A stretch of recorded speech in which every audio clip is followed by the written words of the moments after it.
জাতির জনক বঙ্গবন্ধু শেখ মুজিবুর রহমানের ভাস্কর্য নির্মাণের বিরোধিতা ও বিভ্রান্তি ছড়ানোর প্রতিবাদে দেশের বিভিন্ন স্থানে মানববন্ধন করেছে স্বেচ্ছাসেবক লীগ।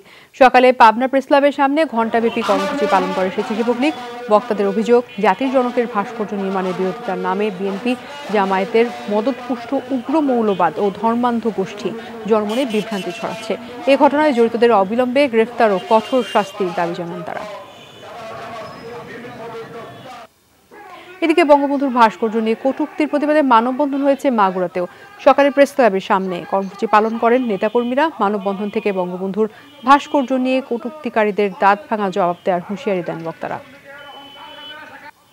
ঝিনাইদহেও মানববন্ধন কর্মসূচি পালিত হয়েছে। সকালে পোস্ট অফিস মোড়ে এই কর্মসূচির আয়োজন করে স্বেচ্ছাসেবক লীগ।